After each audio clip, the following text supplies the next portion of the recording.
Nithyanandam Paramasukadam Kevalam Jnanamuktim Dvandvatitam Gaganasadusham Tattvamasyadilaksham Ekam Nityam Vimalamachalam Sarvadi Sakshi Bhutam. Beautiful Sunday evening. We know many of you are preparing for the week ahead or relaxing after a very hectic weekend. Thank you for joining with us on this evening. We are very excited to be able to present to you what we have planned for today's show and our guest for today's show. We are so happy to be able to invite our guests. Before that, we want to introduce Dr. Prema Kothandaraman and Kumar Swaminathan. They have known Swamiji and been blessed to be a part of this grand Leela of Kailasa for 20 years now. Since 2005, Dr. Prema is one of the very rare doctors in the top in her field of doing pelvic reconstruction surgery for women, and she is also a obstetrics and gynecologist practicing in Los Angeles and offering her services. Yes. And running a practice with her husband. They her husband and her work together, managing this practice with their employees and integrating holistic health, Swamiji's teachings, and the most up-to-date alternative medicine options. So without further ado, we have a short video about Dr. Prema and Kumaraya's journey with Swamiji.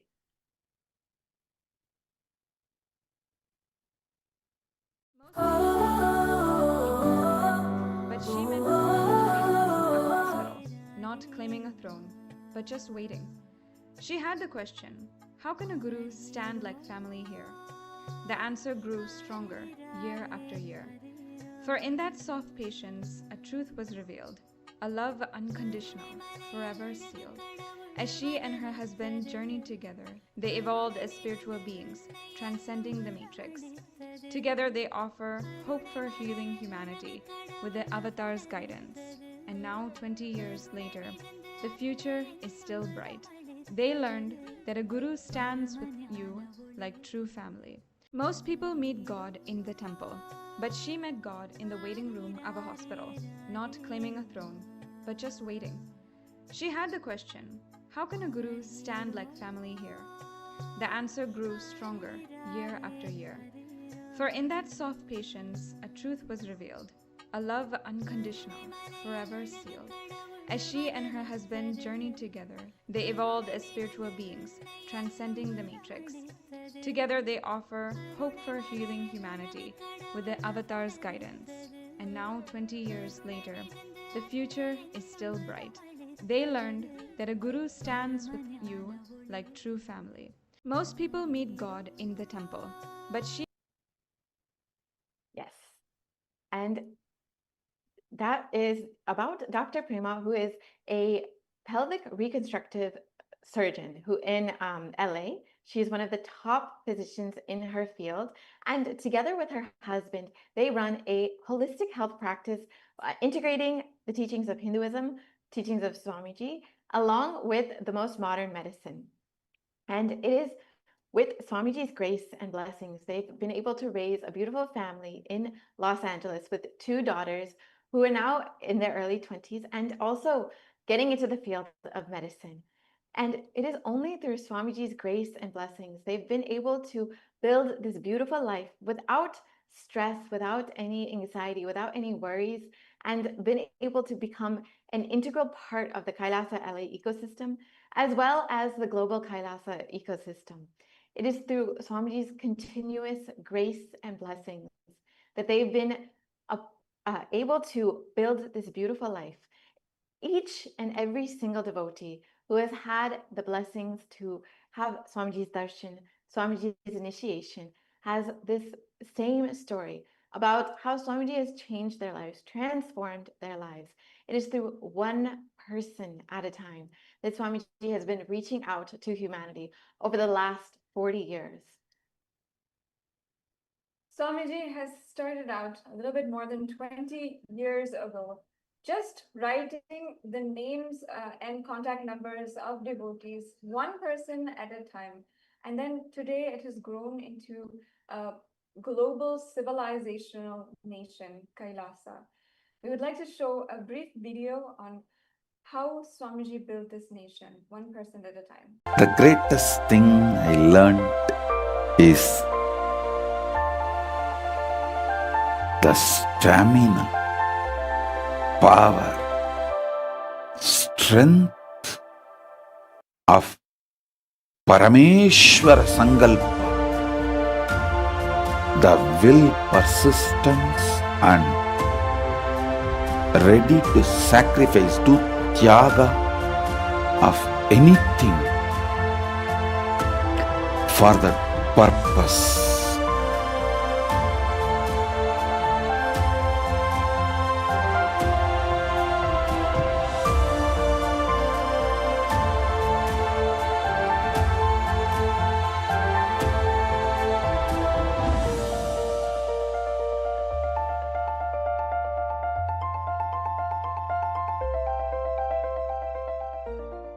The greatest thing I Yes. Without further delay, we are so excited to be able to introduce And welcome Dr. Prema and Kumaraya, and hear about their journey. Actually, their journey is something really unique, and we'll hear a little bit more about it from them, how they met Swamiji and how Swamiji transformed their lives. So without further ado, we welcome Dr. Prema and Kumaraya. Thank you so much for joining us. Nityan, Dr. Prema and Kumaraya. Nityanandam. It's such a pleasure to be able to us today, and we are really honored to be able to host guests who have been with Swamiji for the last 20 years and seen from the very beginning Kailasa, how Swamiji has literally made this nation happen, and we're so excited to be able to go on this journey with you today. Yes. So we'd like to first, to Prema, please tell us and Yes, you can introduce share a the little bit viewers. of your background, how life was before Swamiji, your family life before Swamiji, and you know, work. What did your daily life look like before? Nityanandam to all. Yeah, actually, before meeting Swamiji, the last 20 years, life with Swamiji has changed so much. Even it takes time to think what was the life before. So, when I was in India, the only passion was driving me is my doctor's job, the training, and coming to US and going to top competitive schools here, to Yale and Mount Sinai, Cleveland Clinic, and to get married, having children, and working in a top hospital. It's at a stage that, I was really disappointed, like the failure of success kind of feeling, like, oh, is so like every system looked so fake to me. Everything was no meaning, like everything looked empty. It's like not big excitement in anything. So like my parents were living with us, so routinely we'll be keep doing the same thing, going to the mall, going to movies, going on vacation, and doing the work and Monday to Friday job. Like there is no the real enjoying fulfillment of your life. So at that moment, like always, I spend a lot of time in India or in US in temples, like whether it's a ritual, wherever I go, where is the temple, like what temple, like weekends. And I used to spend like so much bhakti was growing from back in India to US.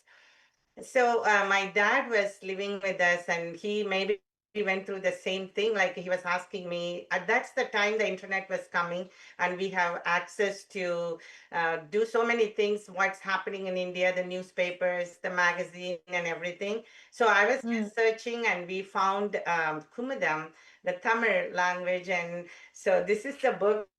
Like on it. So, Wow.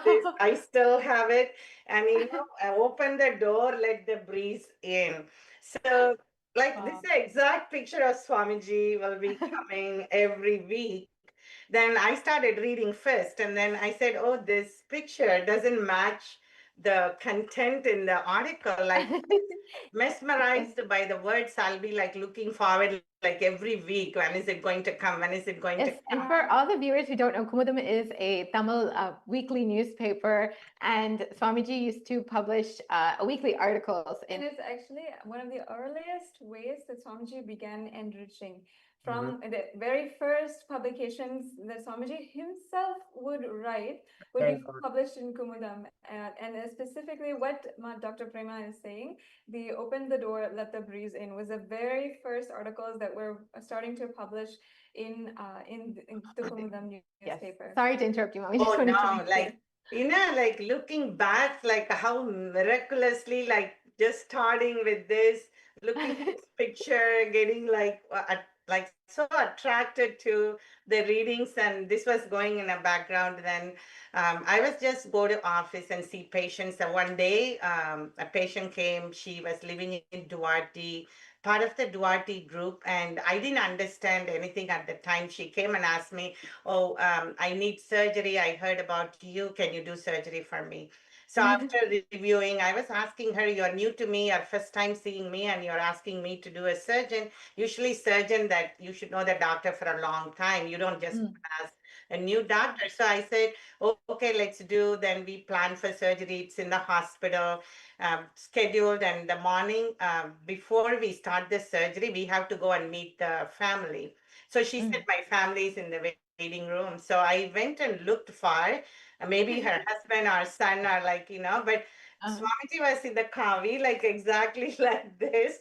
And like, standing and she said like, she didn't tell me like, then I went and was shaking his hands and Dr. Prema, nice to meet you. Then I was telling like, and then like I touched him, shaking his hands and looking at his eyes. Then I realized he's the same. Like, then I started talking to him in Tamil.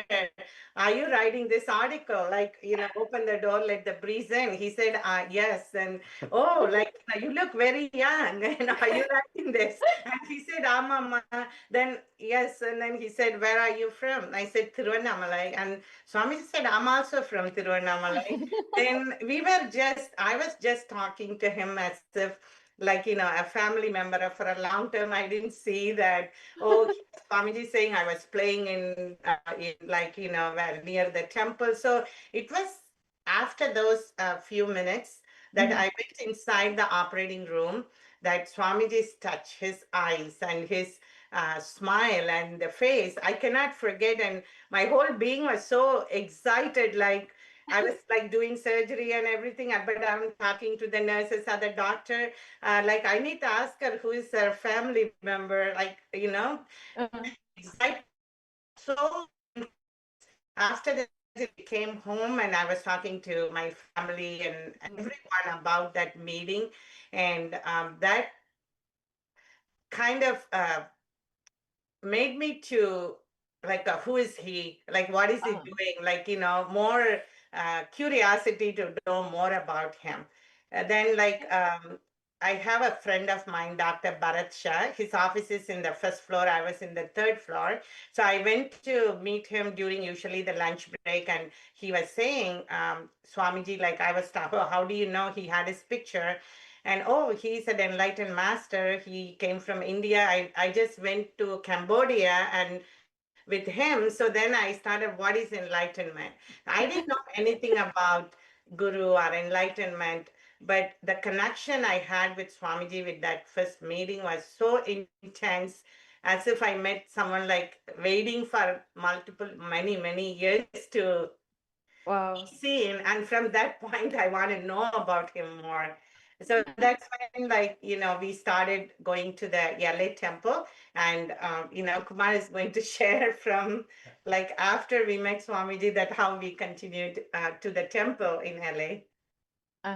Yes, Nityanandam. Before Swamiji, the default life, right? The life was leading me, but I had no control over that. And growing up in India until I was like 23, 24, given the circumstance of the location and what was happening politically and otherwise at that time, I got caught up in a situation where I was identifying myself with something that I later on came to realize that, hey, those people are brainwashing everybody. That's not the right way to create a enlightened society. And but one thing was always in the back of my mind as I was struggling through my life was I wish there was somebody who had gone down this path and sitting next to me and tell me what to do, how to do, and answer questions that I had. I, of course, not knowing what the Guru Parampara means, the Hinduism means at any level at that time, what I was seeking that I later on came to realize is that I was seeking a guru at that time. I knew I was missing something. There was no adult consciously leading me in my life, right? And like she was saying, when Swamiji happened in our life, I also connected, as I always do, logically and intellectually. Like, so I also started reading, started attending his satsangs in Los Angeles and online. It was at the beginning, it's all intellectual connection, meaning at how if you look at my inner working, everything has to be logical and experiential for me to conclude something and therefore cognize something and therefore respond, react based on that flow. And after Swamiji, it's still the same formula, but he completely rewired how I apply my logic, how I experience it. And therefore, all my cognitions, all my realizations have completely turned around, making my life like literally a million times better in every aspect of life as I could imagine, right? How I using my five senses, but how my inner mechanism of applying logic. When I went to the first IA, for example, so before Swamiji, I was not like agnostic or I was devotee or bhakti based or anything. I just didn't know anything. Therefore, I neither rejected it nor followed it. I just said, hey, that's a subject that I have no clue about, and or I don't have any opinion about it. But of course, I enjoyed going with my parents and my family to various temples, rituals, and so on. But right after the first inner awakening in 2009, everything changed. All my basic questions about who am I, why did I take birth, and what is my life purpose? How should I live? All that. Even the unconscious decisions I have made previously, like all the major life decisions, it made sense. And there was no baggage after that. The kids, they looked different to me. The marriage looked different to me. She looked different to me. The relationship looked different. And I quit my job, the corporate job that I was with for many, many years, and then I went on my own. So that kind of complete transformation. So, but the point I was trying to make is like I was still using the same formula by which I operate. Logical experience equals my cognition, understanding, therefore my responses to life, right? But what he made me experience during that inner awakening, for example, all the other IAs and Kumbh Melas and other programs that we jointly attended with children by ourselves, each step, logically, everything started making sense. Experientially, I can tell, wow, this is the truth, right? And therefore, my responses, my outlook towards life changed. and the result is obvious for us. That's the blessings and the gratitude that we have for Swamiji because of how much the life has changed for us for the better all along. Actually, that's really beautiful. Yeah, like how Swamiji addresses every aspect of it that has that doubt or that has that speaking, whether it's the logical aspect, the experiential aspect, Brahma, the devotional aspect. Every part Swamiji is able to give that experience, that fulfillment in.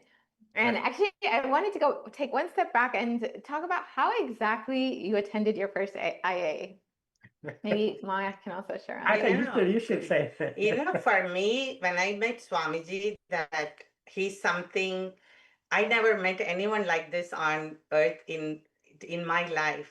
And he knows everything. Like, he doesn't belong here. There is no questions. There is no doubts, just the devotion. But, as I was mentioning, like, the first instinct is just run away with them. Like, that kind of bliss, that kind of radiating. But I feel as if like the chains are tied to my legs, and I want to know what are those chains? Why cannot I do that? So that's my thing for me. When Swamiji says, that's the only truth. What he says. So, like my curiosity, what I want to know myself. Where is my block? What is everything is to know more, that Swamiji showered with that wisdom. So I'll be just keep going. 3 months in LA when Swamiji spent time in 2009. It's Navaratri and Deepavali. It was such a blissful 3 months that we were celebrating all. Swamiji did the Yogam tour. And so at the time, like the LA was like a 90-day celebration kind of people everywhere. We did Kalpataru with Swamiji. And at that same time, after Swamiji left 2009, so they were saying like an inner awakening program. So I usually go to temple, work, and then after I go to temple. So there was an announcement that inner awakening program is happening this summer. So whoever wants to sign up, there is only 1 week left. So Kumar, like he lost his job and trying to apply for the next one. So he was kind of in low moods. And I thought, okay, but I wanted to go first for everything. When I listen, Swamiji is doing this, Swamiji is doing that, I wanted to go. I want to experience. Then, okay, like I can't go. My work is like, has to plan. So I kind of signed up for him without asking him, paid the money, not knowing what is inner awakening, how many days. And I came to the house and I keep telling him like, hey, that this is the time you can see your parents. Weekends you can visit. After 5, you can go to like, Madras, flight to Madras. So kind of bribing him like go there, and like he was, oh, you didn't ask me, you paid for it. And so then finally he went to the inner awakening, and that he will explain what he went through. Yeah, when she said, the program is happening, I had, of course, I had no way to expect or not expect what this program is all about. This was only the second ever IA at any time. So there were no other people around me at that time to even ask what it is all about. And good thing that I didn't imagine what this could be also. I basically, I went with an open mind to say, hey, I have time on my hands and let me go. And then the first couple of days was like just trying to get your bearing and getting adjusted to the time difference and having to share the room with other roommates and everything. It was kind of like it was a struggle to begin with. And then after, the third or fourth day, that's when what I was alluding to earlier on, the way I used to cognize life and world started changing. The thing that happened to me was nothing was broken inside me in the sense of, oh, whatever I used to think about life was wrong, that kind of stuff. It's more like how I was cognizing was, it kind of got rewired. And number two, the questions that I always had but struggled with the answers, the deeper questions about life, I was getting answers. Each session that Swamiji and others would conduct, and of course the energy darshan, right? It's that's probably when the magic happened. A lot of times, the cognition that I used to have, Sorry, logical thinking. interrupt you again. Had you ever had any energy darshan before this IA? Had you had an experience of that before this? No, no, no. I didn't even know what that meant. I can also tell that, for example, everything that I cognize about life and experience is not imbibed in me only by reading and learning and listening to him, right? There are things that changed automatically, and I know for a fact that it all happened through the energy darshan, right? So that transformation of his energy changed so much inside me, completely rewired, right? And of course, added on top of that, listening to him, going to the programs, and places like Kumbh Mela and other places that I've been with him, is a journey. Like that journey is what brought me and us the whole family together. Yeah. It was the energy darshan sessions were great. In fact, I wanted to share one experience in the first IA. There was a time when, as part of one of the processes, they would ask us to write down or remember who our Kuladevam is. Kuladevam being like the traditional family deity that every South Indian family especially have, that they always go pray to before they start anything auspicious in their life. And I, coming from the Shaiva family, we do have one, but I couldn't remember the name. I couldn't even remember the location. I can visualize which town and how the deity looked like, but I don't even remember the name. So when I went up to Swamiji, this is the picture, and I told him, yeah, this is exactly when it happened.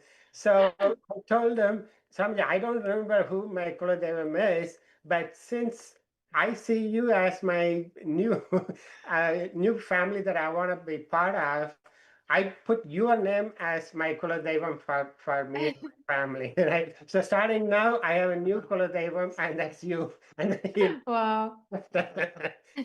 laughed and blessed me. So That sweet. was very memorable and very sweet kind of thing. Wow. So then, after coming back home, could Ma Prema also share with us what was the transformations that you saw in him that made you want to come to IA next? Yeah, And what I did your know daughters when, also see?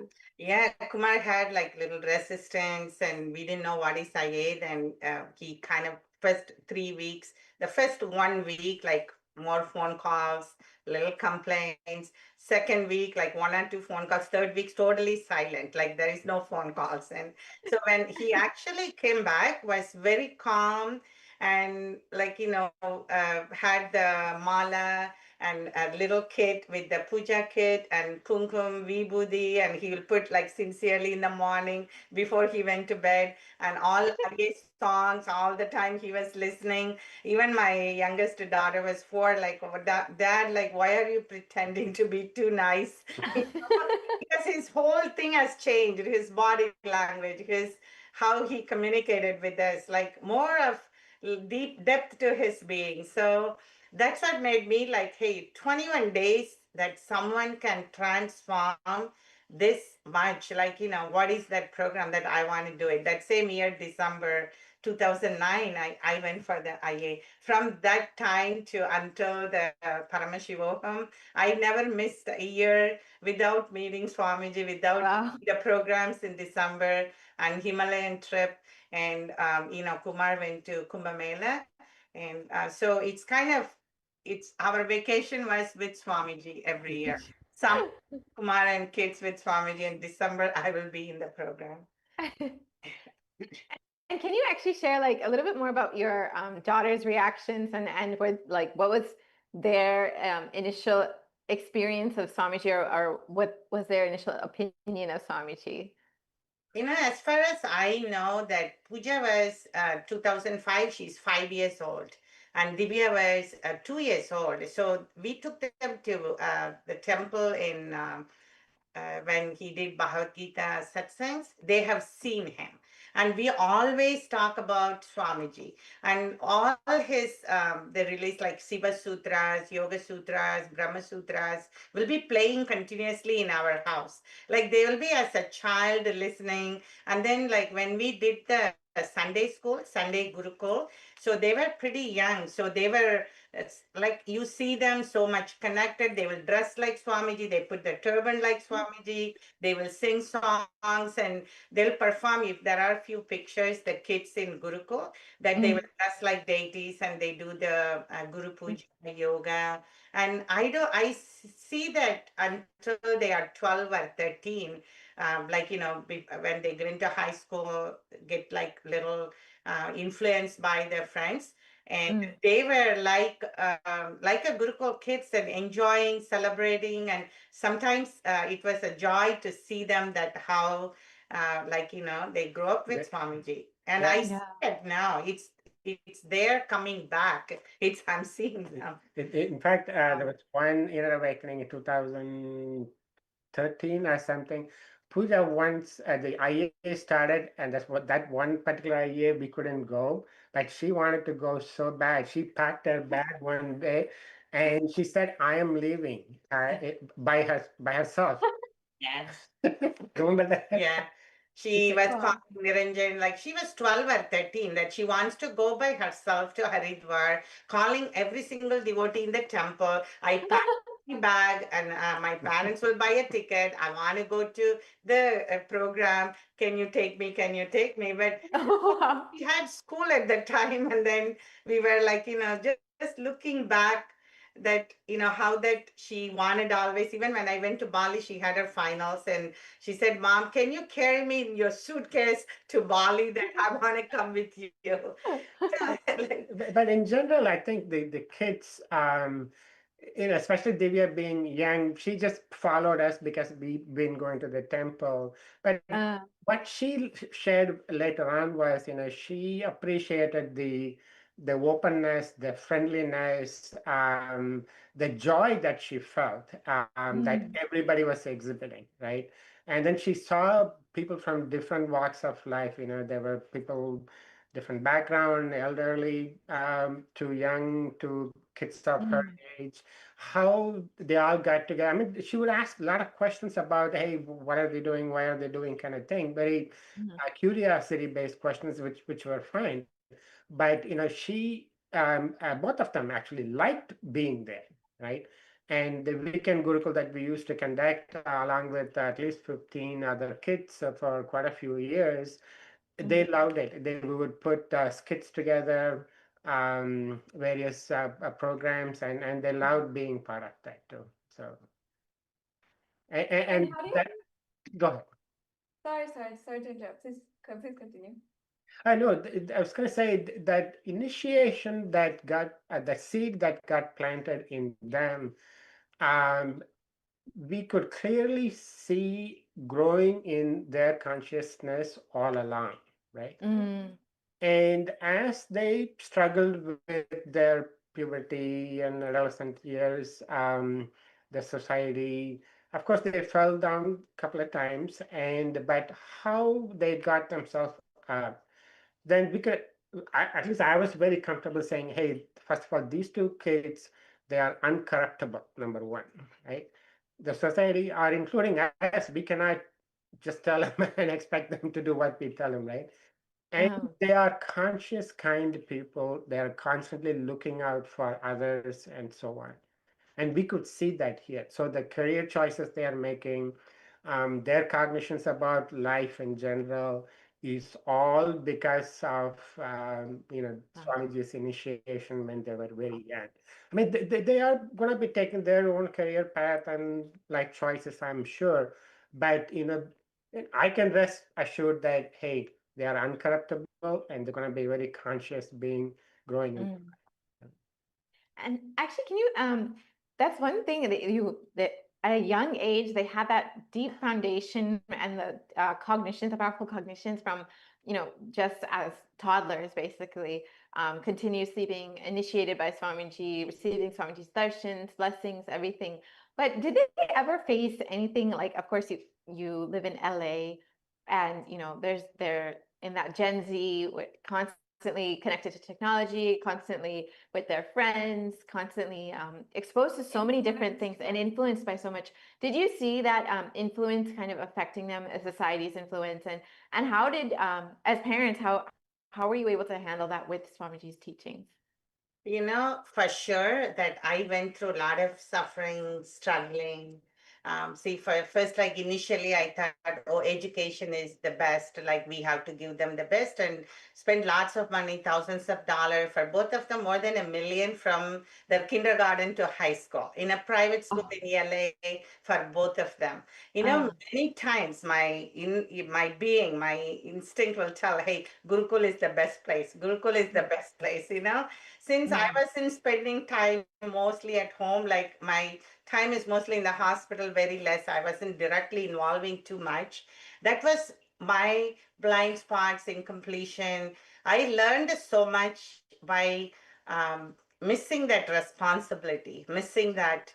I didn't take like how they enjoyed the younger age with Swamiji and how it could have been continued. They don't have to go through that falling and getting dirty and cleaning them up. And so that's one thing, and the guilt and the pain I went through a lot, even knowingly that that is the best for children. I didn't take the responsibility to help them to take the Gurukul lifestyle and to be in Gurukul.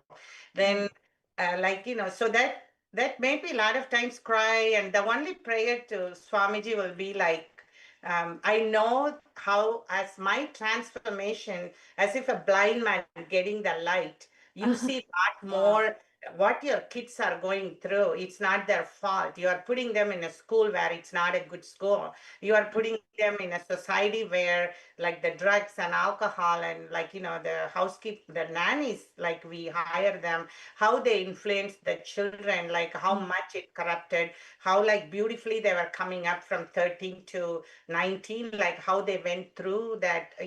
Even with them, they know what Swamiji's initiation, that's good, and how they cannot handle the pressure of their friends and peer, and how they changed their diet to junk diet, and they were struggling. Obviously, I saw that. And so that prayers to Swamiji, like every single day, like from those 5 to 6, them back to their conscious living. And it kind of, I went through transformation, how to handle them. I went through that, more listening, more understanding, more being part of their life. So now that I can say that changed the relationship between them and me, that they value the respect and relationship at depth. There is no demand, there is no expectation, unconditioned love. So I usually, all the programs I go, I'll just listen to Swamiji, look all there, how he relates with Gurukul kids, how he relates with that many darshans, like no tiredness, no, the kind of love he shows, the every question he will listen, like as silliest question, like all those question answers. So how does Swamiji does even this question he answers doesn't take for granted.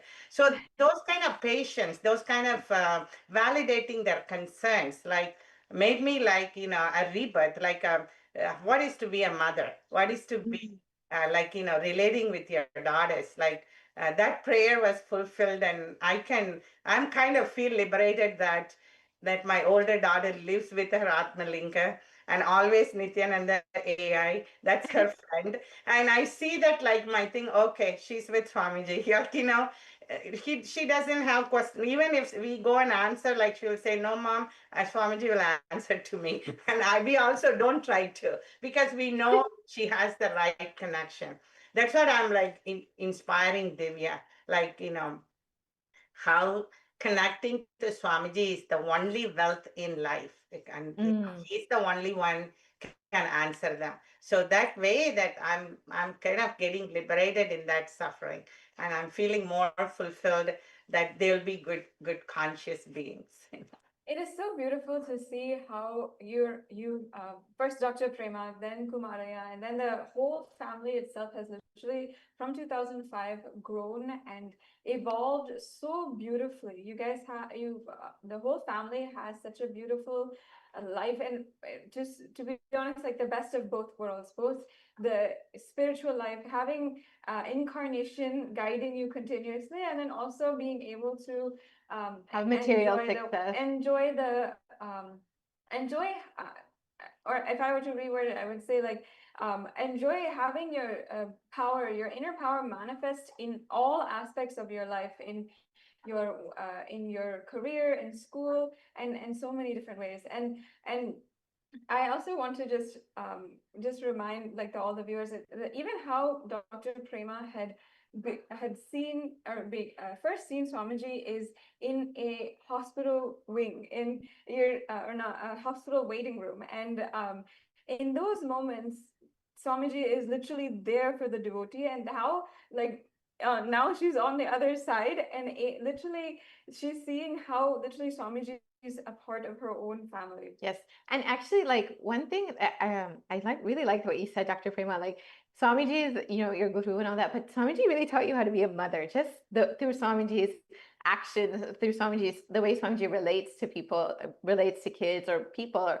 anyone. That motherliness, that intense motherliness, that compassion, the patience, the love, all of that is like you can never really grasp it until you see it in Swamiji, because nobody else has that radiates that. Nobody else has that like authentic, true love that you've never experienced before in maybe in any lifetime itself from anybody else. Like Swamiji is able to give that as such a deep experience for you that you want to like radiate that to your children. And that's the beautiful thing. Everything that Swamiji like teaches, whether it's how to be a parent, how to be a better doctor, how to be anything that you want in life, Swamiji, just through his the way that Swamiji lives, that Swamiji is able to radiate and give that experience to every single person. And can you actually like elaborate a little bit more, like something that Swamiji, maybe like some parenting advice that Swamiji's given you, or something specific that where it's still like you still hold that true to you today, and still use that when relating to your daughters? I won't say particular advice, but one time, like in a darshan, I wrote letter like about all what I'm going through. So when Swamiji like touched my forehead and kind of a long initiation kind of thing, after I left, like as if like everything is all the suffering, all the questions are disappearing. Like you get a new energy that I learned more patience. And Swamiji always say, be right, not like pleasant. Like so, it's a pleasant, like you want to be right and you want to be an inspiration living, and don't use Swamiji's teaching as a tool to control your kids, like and like that goes towards him, not us. So that we stopped already. Like what Swamiji says, it's for you, not for the children to, oh, Swamiji said this, Swamiji said that. So we never like, do that, because each soul, like it connects to Swamiji and they listen, they internalize. So never using Swamiji's teaching as a tool to correct your kids. Yeah. Basically, what he's been saying about how he sees every jiva, every being as an individual soul, the reflection of the ultimate, right? So we see the two kids is their soul. They are not our possession. They are not. They were not born to fulfill our desires in life. That's how we started relating with them. But it took a long time to get there. Yeah, I mean, of course, coming from India, parental conditioning, everything, of course, we also had our expectations about my kid is going to be, the first one is going to be a doctor, second one is going to be an engineer, but didn't have a third one. So, so like that. But, our cognition changed, and now we can see them beautifully flowering in their own way, what they're meant to do in this life for them. Beautiful, Ma. It's actually really inspiring to see. And also being Hindu American also, we know the struggle it is to navigate life and society's influence, and also trying to maintain your Hindu roots, and of course, parental pressure, we completely understand and like And so navigating. many of the viewers will also be in that same place where they're not really able to understand. So many people in LA itself, LA has so many Hindus who are struggling in this path, or parents are worried and about their kids and want to be able to just relate with enrich. them, to enrich them, to understand their children, because it's not, unfortunately for immigrant parents, and especially like Hindu parents, there's like not just a generational gap, but there's also such a huge cultural gap. Whether it's like growing up in India versus growing up in America, and especially with so much of exposure to technology, it's the gap is so huge, and it's really hard to relate with kids and parents to relate to each other. But because of Swamiji's teachings, because of Swamiji's blessings, and because of Swamiji's constant guidance, initiation, everything, you both have been able to navigate that so beautifully without, having that resistance from your daughters, or having that, where that separation, where a lot of parents experience, in that teenage years, they just want to separate away, and they digress into the wrong route. But because of Swamiji's teachings, you learn to understand your daughters, learn to listen, and not just possess your daughters. But that's such a valuable, like there's nothing more that a parent could want to than to relate with their daughters like this, and having that beautiful completion in their relationship. If you are watching right now and you are interested in connecting to Kailasa LA and becoming a part of the ecosystem, we will project the link for Kailasa LA website, and you'll be able to connect there directly and visit the ecosystem, understand what Swamiji has done to build Kailasa LA, and not only in LA, all over the United States of America. So many different temples where you can connect, be a part of an ecosystem where Swamiji is directly empowering, enriching, raising us for our Yes, ultimate. and if you want to reconnect with your children and reconnect with your Hindu roots, this is the place to do it. Swamiji's giving the experience and understanding, and addressing whether your logic, your experiential needs, or your devotion, whatever it is, every single aspect Swamiji is able to directly attend to through each ecosystem, as you have seen how beautifully Dr. Prema and Kumaraya have been able to raise their daughters in this beautiful LA ecosystem that Swamiji has built. And we'll be projecting that link. It's www.latemple.org. We'll be projecting that link on the screen now.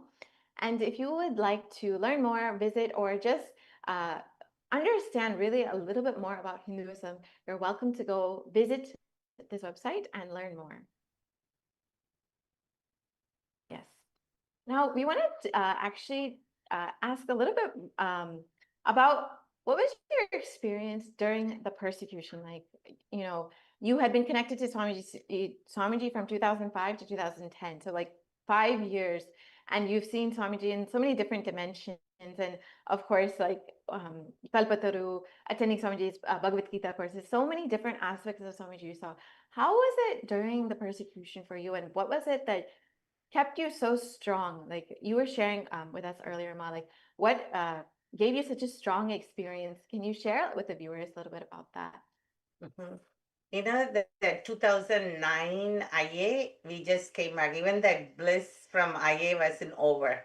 Like you were like, when you go to IA, you come back, you don't like to be in the house, you don't want to see anyone, you just want to be hearing the IA songs and be, after a few days, you're so depressed to go back to work, and you don't want to do anything. So we were still, I was like in January, February, it's all talking about IA. Whoever I meet, I'll talk about Swamiji, the program, the books, and the songs.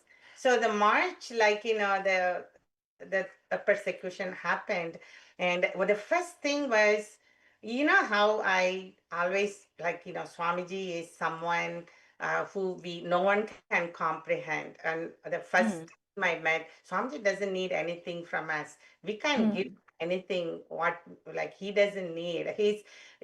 So it's genuinely like it's just the divine energy, and how bad these politicians, the corruptive legal system in India, Mm. that's a very deep sadness. And like my thing is, oh, what will happen to Swamiji? Will they hurt? And first few days, and no, everyone was saying, oh, we don't know where he is, and then he was in Himalayas, and so I'll be watching every day, like, is Swamiji okay? Is Swamiji, as if someone kidnapped your kid and you lost the child. And how, like, then he said, oh, they put him in a jail. And each time the news that I go to temple, and in LA temple, I have seen both sides. Like when the whole temple was flooded with people with no place to park too, and persecution that, they have to keep the security to protect the temple, where the expensive cameras, computers, and so many things were missing. We want to make sure, like the sannyasis, everyone is safe there and good there. Like, just you go there and like, oh, when it will be coming back, everything back again. Like how is Swamiji? So we hear that in the jail that they poured cold water on him, and they were not allowing food from Biradi. That you just kind of cried. And such a beautiful divine energy than when how people disrespect, how people corruptive. Like, so it's like such a helpless, painful to your soul. And then you'll just sit down and pray. At that time, like, there was a planned Alaskan cruise by my family. So I just went. I'll be always in some lonely places, sitting down and thinking of Swamiji. Don't feel like doing anything, eating anything.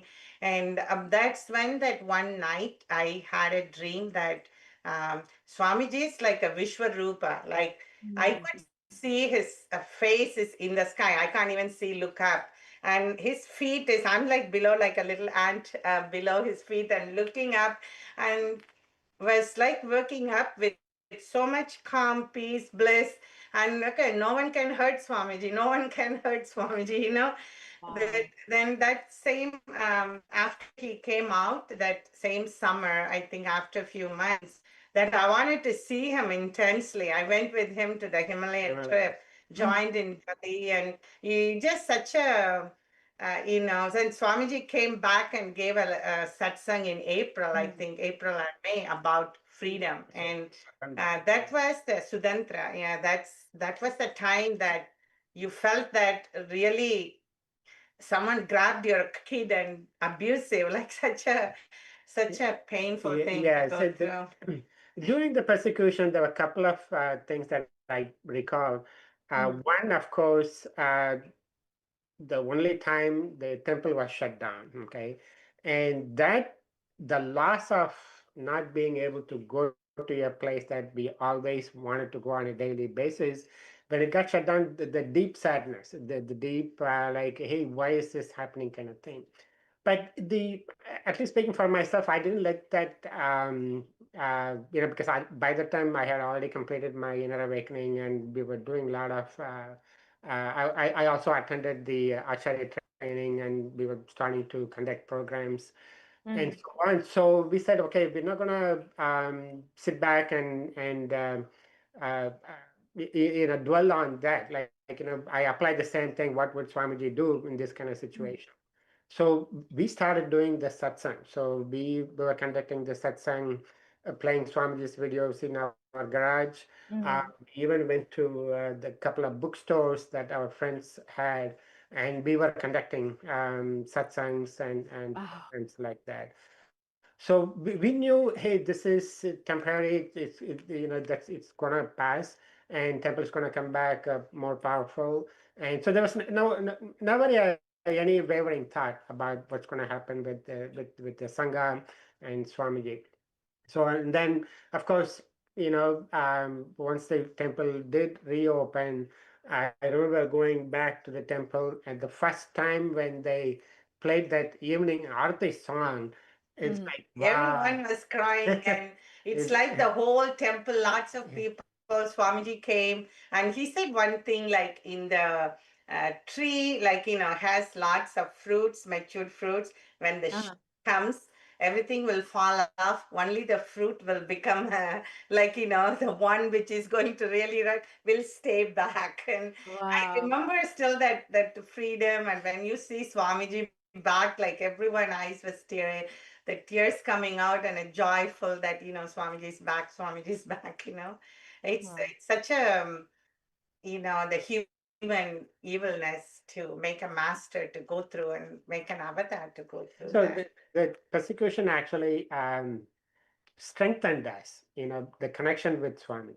I mean, like you said, immediately after that, she signed up to go to Himalayas with them. And I was continuing the satsang center at home. And then, of course, once things died down, we started attending other programs and continued to be part of the Los Angeles Kailasa and all that. So it's it Actually, yeah, go ahead. Actually, we've been hosting. Been able to host a couple of people whom like both of you have been Early devotees of early Swami G. devotees, have known Swamiji for 15, 20 years. They actually say the same thing, Aya. Like what you're saying, that the persecution has strengthened us, and in a divine Leela, Swamiji has just put these chess pieces in place just to help us understand that this is not any normal guru. This is an incarnation Right. whom we're living with. And so many people have said that. So many people have had the same experience. It's just a testament to the same fact that so we're living with an incarnation, and we should never take that for granted. And that no matter how many attacks come, no matter how much, it is strengthening us in every single way, and we are growing exponentially from it. Yeah. And I think one of the most beautiful things, like Ma, you were sharing about how Swamiji, after the persecution, the first like satsang that Swamiji gave, like public satsang that Swamiji gave, was on freedom, the freedom speech, and it just goes to show like that whole discourse that Swamiji gave. It was like what all humanity did to Swamiji, or what all the anti-Hindu forces, or whatever you may call it, did to Swamiji, but how Swamiji responded back. Mhm. It's like, it just goes to show, like you're saying, this is Swamiji is not from this plane. Swamiji is not from Yeah. this planet for sure. Right. Yeah. Exactly. Yeah. Yeah. And that's what, like, I think every single devotee, that's what every single devotee who has been there from the person before the persecution to after the persecution, like nothing can shake them now, because the strength that Swamiji gave them. I can't even say that we have, but like what Swamiji gave for each and every devotee, whether it's through darshan, like in the dream, or through in anything, like how Swamiji attends to people despite everything that Swamiji is going through, how Swamiji attends to people, it's just like unbelievable. And that's why every single devotee who was there before the persecution and is there now, they just know that there's nothing that can shake them in life.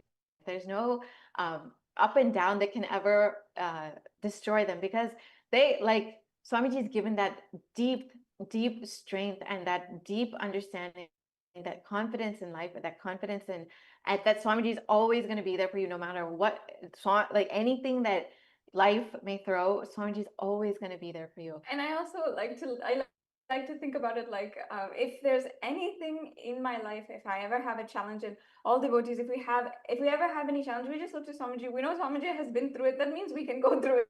Like we can do anything in our life. Swamiji has given that courage, that energy, and that excitement for life. Like, okay, let me take on whatever it is. I can handle it.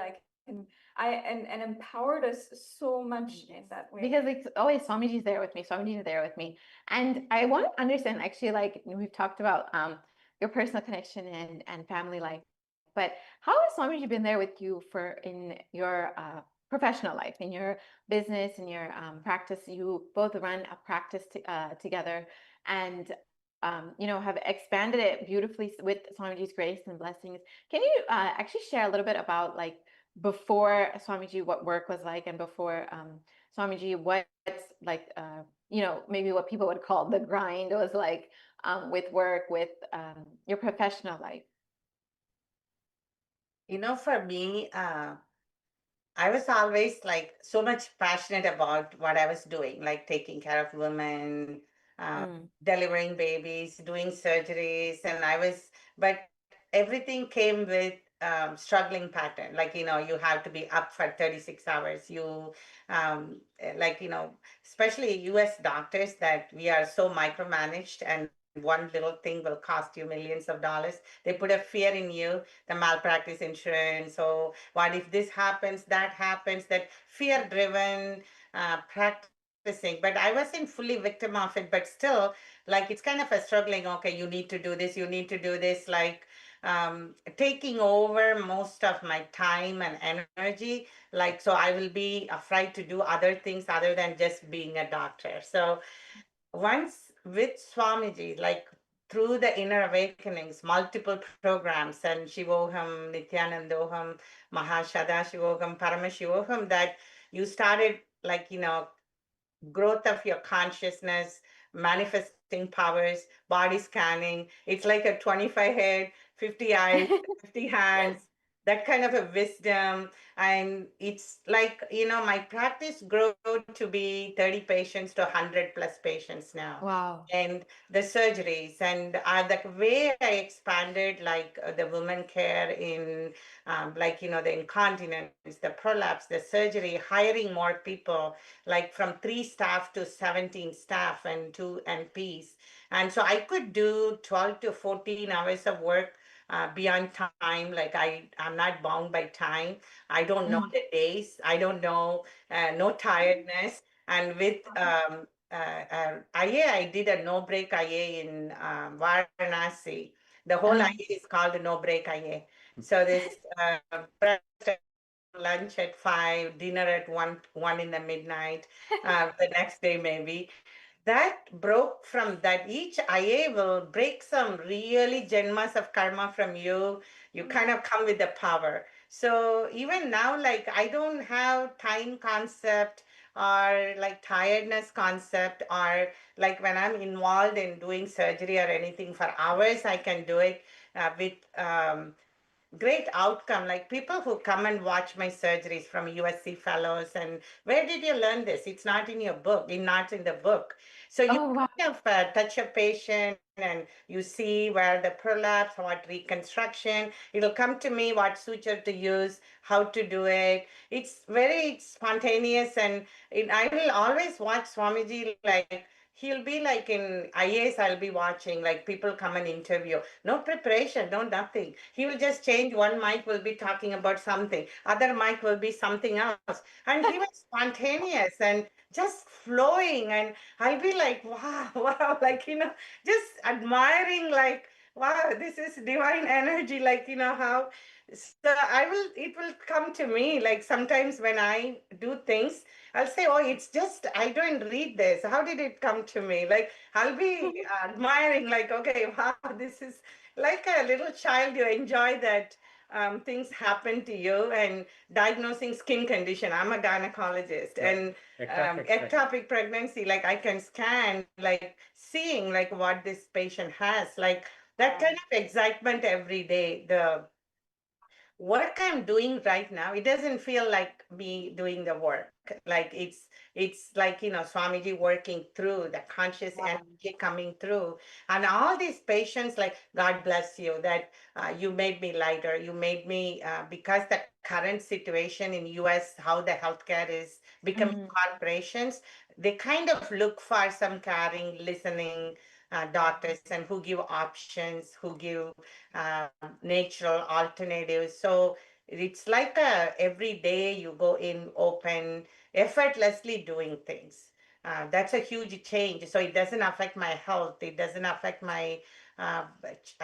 Before, when I come to home, like, I will be so irritable. Like, I don't want anyone to bother me. I'll be thinking about my patient. So everyone will be. I will have a shield that they can't come close to me. All that is gone. I've melted away. Like, now Swamiji has a shield of, like, everything, how to handle with no reaction, with, those satsangs, like, no reaction, paramashanta, like, so that it just it just goes inside of me. I just want to express those. It comes out. It comes as an expression. Yes. That's beautiful, Ma.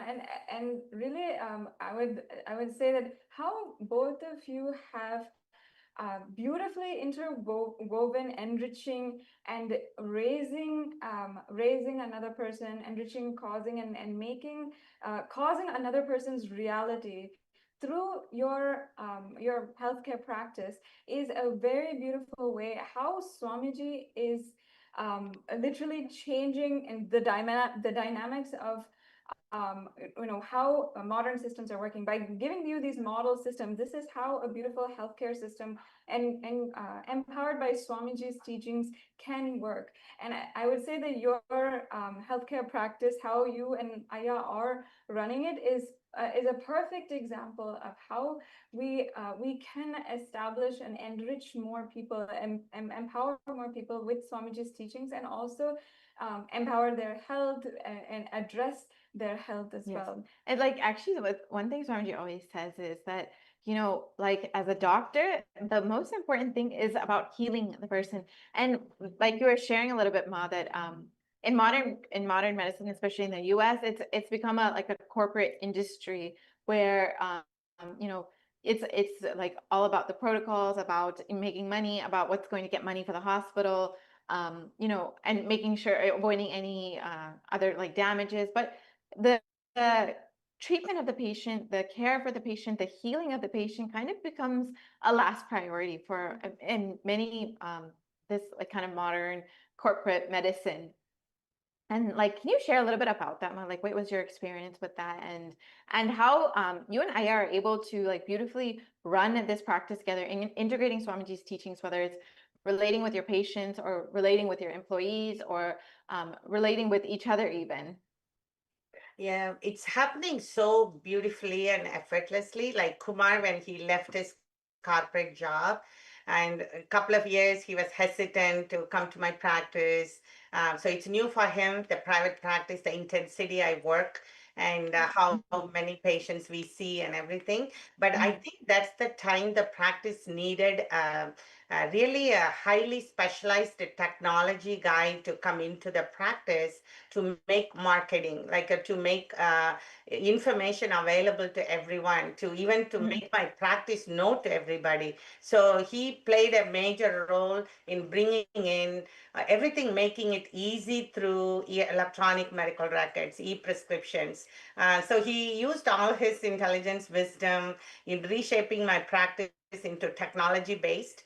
And so, and like wherever the big companies and they come in, it's not, I avoid pharmaceutical companies. So like when we work with someone patient friendly, so he'll be the one getting the contracts, negotiating, and sitting with them, making sure the good and bad in that, like he'll explain to me. I never learned the technology, like I can't even when I started, I can't even do email. Now I'm better. But that technology combined the medical.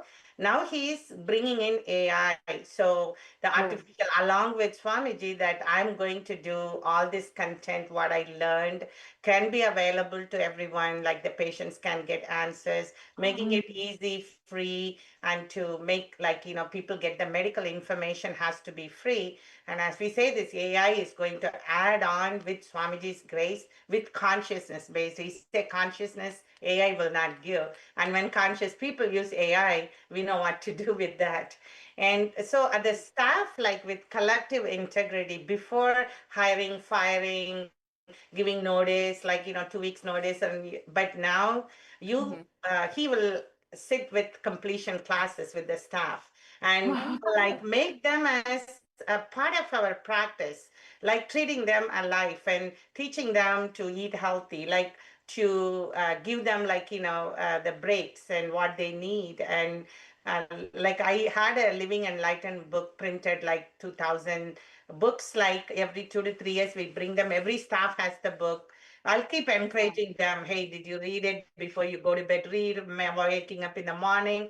So many staff, their marital problems have solved. And so they kind of tell me, not as an employer, not as a a doctor, like see them as a friend, and they can approach me with problems. So that helps to grow our practice. See, they care about our practice. They care about our patients. They themselves will say, "Oh, our doctor is a good doctor." Like, you don't make them, but we make them feel it. We make them experience it. Like Swami has been saying recently about it's not enough to be a good doctor, but a great doctor is someone who can make other great doctors, right?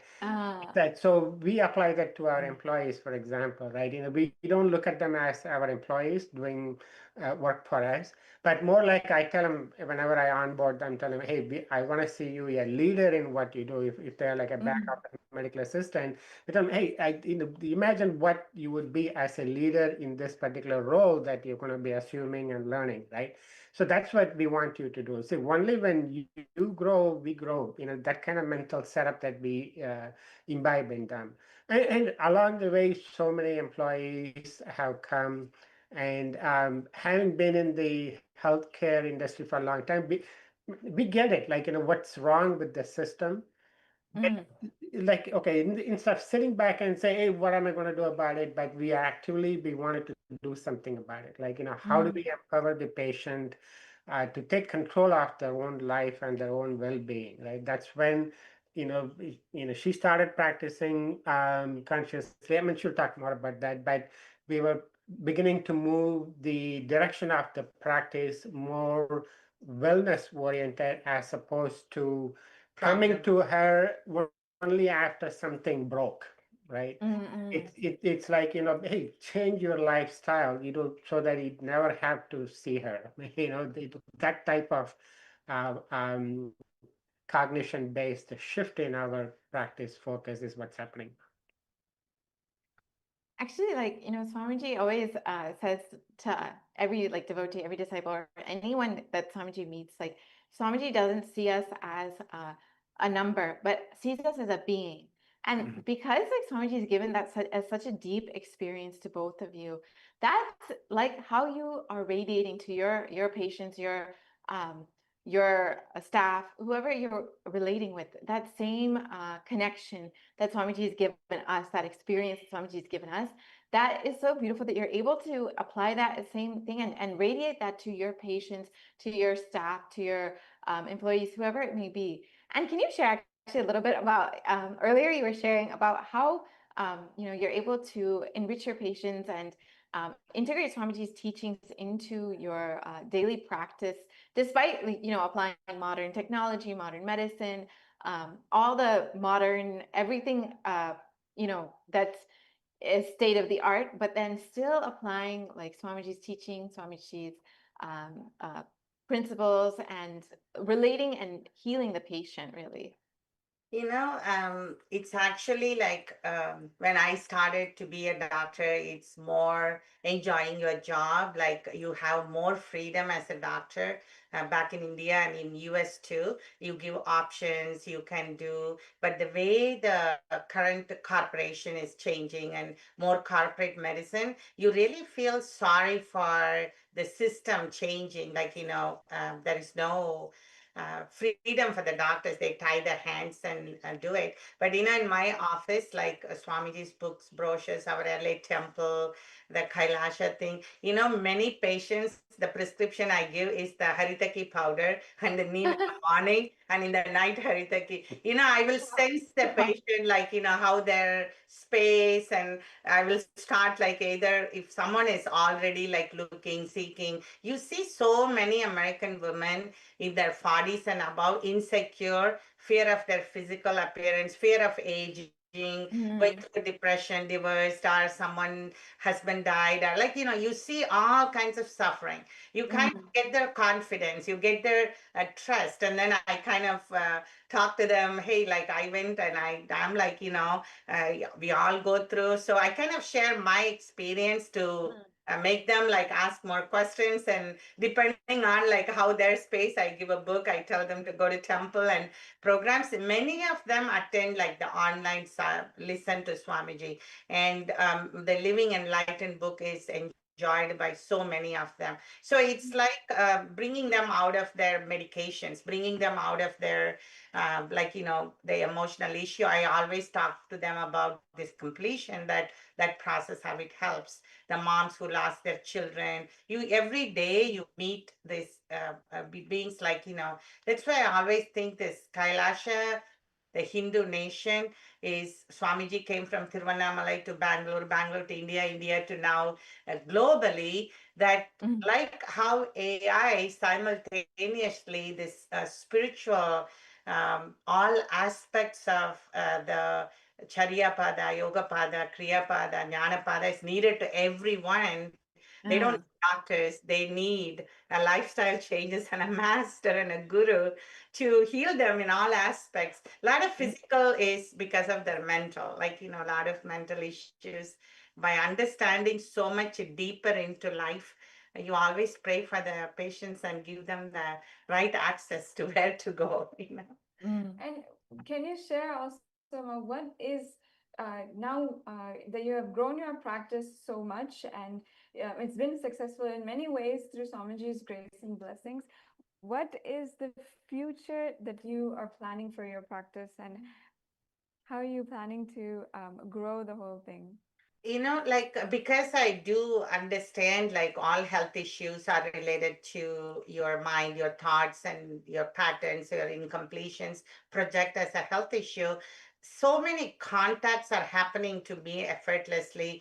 Like an Ayurveda doctor wants to work with me, a naturopath wants to work with me. So, I have three nurse practitioners who want to be part of it. But even on top of everything, being part of Kailasha, being part of, to grow this as a holistic health, where everyone have access to. I think healthcare is more like a common sense. It's simple. It's no money is needed to maintain the health, but unfortunately, everyone wants an expensive insurance, expensive doctors, expensive hospitals. To just get rid of that mindset, to have a health is, it's I can create my own health. I can heal myself. So I kind of getting good contacts with so many people, walking into our practice, that future. Even Puja being in a holistic industry, and Divya is want to be a dentist, to practice as a holistic, and we all want to be part of Kailasha always and forever. Yeah, I mean, for me, we are at the stage in our life. We are one of us moving probably to the next stage, and what that means is our we have finished our responsibility with the family, children. Now, the focus for me is more towards moving towards establishing Kailasa, right? So, with that, I personally have different visions about what we could do locally in Los Angeles. Whether there are two areas that I always wanted to do. One is the community-based living, where about real estate and having a community that we can develop, where people can come together, live together, make their living based on what their skill sets are, but part of Kailasa and follow the Kailasa government rules and live together, right? So that has always been maybe I should be able to spend more time realizing that. And along with that is the outlook towards the children, what they go through, especially the second generation NRIs.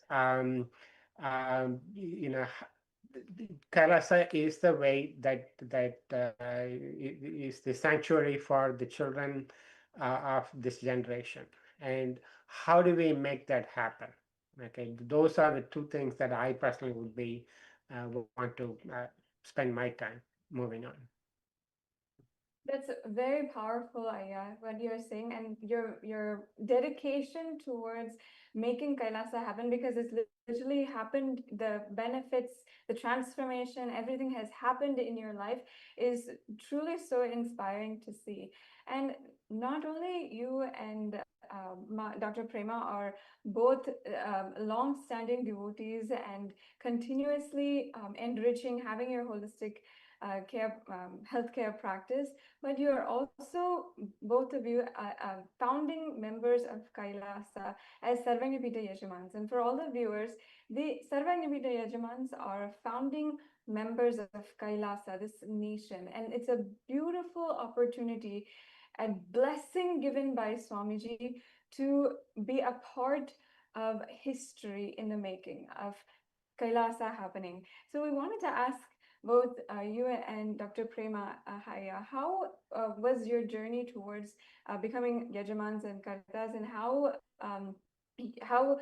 what inspired you to do that, and what would you tell any viewer who is considering starting this journey?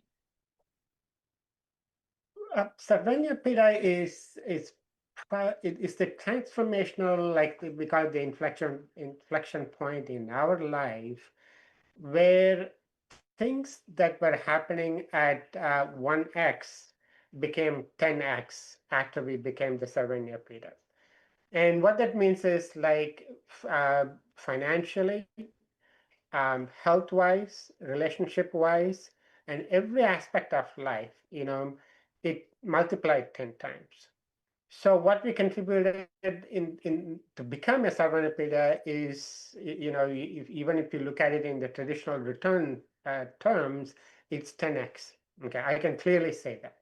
Okay, and specifically, like, how our life changed financially, health-wise, wealth-wise, relationship-wise, spiritually.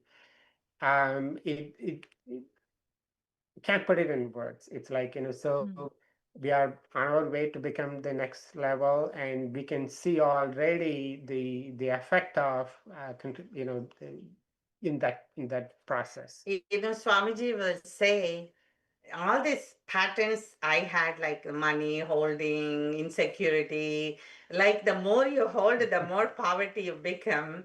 When like Lakshmi, Right. the more you give, like you'll be wow, like you give like 100,000, oh, the next day you get 200,000 from somewhere, something, that's the cosmic truth. Like I look at Swamiji that doesn't hold, it doesn't touch money, but he can make anything, like, so, but it just flows and helps like billions of people, whether food or clothing or thing. It just gave us the cognition, hey, more giving, more sharing, more giving. Say before 10 years ago, oh, you'll be okay, what if I give? And then like after 5, oh, it's okay, give. And third time, like, okay, like, it's just coming now effortlessly, okay. By giving, only like you are growing. By giving, it makes you abundant. Abundant comes by being abundant, by giving it. It's not by holding it. All that cognitive shift experientially happens. Being Sarvanyapita, we don't give anything to Swamiji. We are not going to make him rich, but it just makes us rich, makes us to expand and get rid of those my mental patterns, just like keep on holding and not giving, and Yeah, the return in terms, if you want to measure it in the form of rich, the richness in relationship, the richness in the kind of things that we engage ourselves. Before, I used to be a typical engineer turned businessman, working for a corporate world. But what I can do now, that richness of my capacity, capability has 10x, right? Yeah. Amazing. The relationship that we build, the new people that we meet, the new relationships through business and otherwise we create and build, that's 10x. Same thing with how we relate with the kids, the business, the growth of the business. It's all minimum 10x. Making a home as a temple. Before it was a house. Everybody comes, they live, they go, like, my privacy, my privacy. And, it's hard, even they are close, but you see a distance. There is no, like, now it's no distance. Like, it's a home, it's a temple. It's like more giving, sharing, and so many things. It's like you feel Swamiji is with you all the time. He's in your house. And, many times they brought Swamiji's Padaka to this house, and we think that this is more sacred moments with him. And I just want to say one thing that will make me happy, that certain things like what Swamiji's blessings, Swamiji's words that will ring in your ears and feel in your heart forever and ever. Maybe when I leave my body, like, one time Swamiji, like in Bali, he gave me a Kala Bhairava darshan that I was little, like, just writing my blessing and went there. And when Kala Bhairava came, that you see, feel that vibration, and Swamiji said, like, Kala Bhairava lives in your hand. Whoever you touch will be liberated. This hand will heal thousands of people. So that Wow. words will be like keep ringing in my ears. And one time in Varanasi, he said, "You are my relative." And Swamiji even was said, like the next time, like, I spoke with my mom. You're related to my mom's side, and he will talk to Puja Divya as his cousins. Those are all like the moments that you just bliss out. You just Wow. melt with love, and that's Swamiji will always make sure what we ask, we go with a little cup, but he will pour like a Niagara Falls on you. And each time I come home from the programs, it will take 4 or 5 weeks for me to come back to that thing to do. I will not like anybody. I won't like to talk and just be thinking about it, thinking about it. That's Yeah, beautiful, Ma. And it's such exactly a what you have said is what so many people as Sarvajñapita Yajamans and Kartas have been blessed to be a part of this journey. If any of the viewers want to learn a little bit more about being a Sarvajñapita Yajaman today and start this journey in any way that you want to, with your time, treasure, or talent, however you want, you can visit this link www.sksjp.org in order to learn more about it and becoming a founding member of Kailasa. And actually, it's really beautiful, like what Dr. Prema and Kumaraya were sharing. And this is almost the experience of every single Sarvajñapita Yajaman, every single founding member of Kailasa. When you start giving, Swamiji actually showers more. And when you see that abundance in you, it's just that constant, like flowing energy, like Lakshmi, as Ma was sharing. It releases so much, it brings so much of completion, brings so much of expansion. And I think, like earlier you were sharing, Ma Anaya, about how much you've seen your own businesses expand, and how now you're integrating your daughters into it, and are seeing like your whole life expanding with Swamiji. yes. Yes, yeah, we do see that every day. It's not even like I'm not the same person yesterday, today, changing. Like, it's transforming. So I'm like, want to say that last 20 years, I don't miss even one day listening to satsang. For me, everything is live satsang. Kumar, is it live? No, I think everything is live for me. His words are live for me. Anything like I was thinking, I'll be like, something I get stuck. I'll turn on and he'll talk to me. That some random satsang will address your concerns. And many of our temple friends, we share that it happens to us. So every single day I will listen, I'll listen, I'll listen. Like his words are very powerful to my being. And in your journey, Ma, how you had started out was, and I just wanted to bring this up again because it's always, whenever I remember, it's always so profound to me how you met Swamiji. Swamiji was waiting in the waiting room for one of his disciples as a family member. And today, 20 years later, if you turn around and see Swamiji is there for you in every step of the way, is literally a part of your family, just like that. Beyond your family. And what does that mean for you? Like when you look back on this journey, and both for you and Aya, like what does it mean for you to know that Swamiji is always there for you, and literally your family and much more? Yes, it says in Tamil there is a word called bhagyam. Bhagyam is that it's the Blessing. deepest blessing anyone can have in the life. It's not one lifetime, it's like a multiple lifetimes. When Swamiji talks about his guru, Aranagiri Yogeshwara, I started a YouTube channel, My Aranagiri Yogeshwara Swami.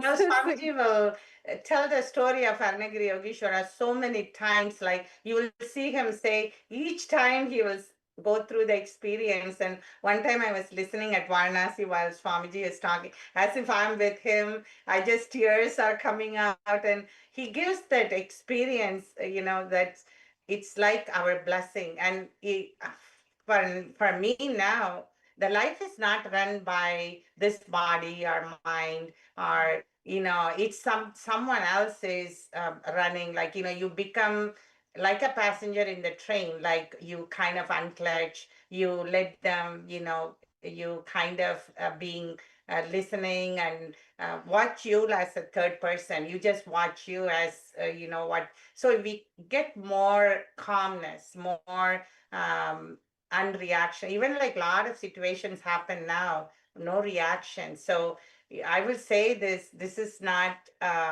me doing or me saying anything. It's all Swamiji, and it's just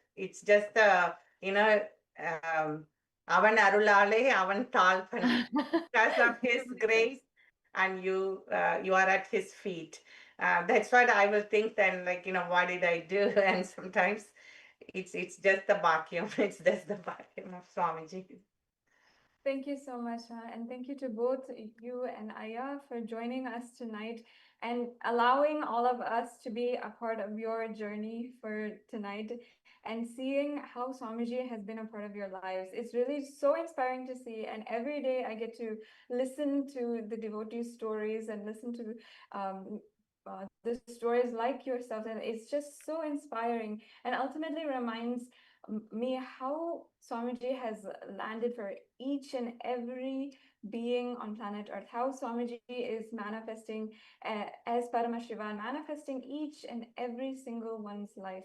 Thank you so much, Dr. Prema and Kumaraya, for joining us tonight. And we would like to also offer our gratitude to Swamiji for ultimately manifesting in our lives and manifesting this Kailasa, this nation, so that all of us can enjoy and be a part of this grand super conscious breakthrough for humanity. Thank you so much, Swamiji. And with this, we'd like to conclude with the Purna Mantra. Om Purnamada Purnamidam Purnat Purnamudachyate Purnasya Purnamadhaya Purnamevavashishyate. Om Shanti Shanti Shanti. Hari Om Tat Sat. Sarvam Bhagavat Shri Nityananda Paramashiva Padukarpanamastu. Om Nityanandam.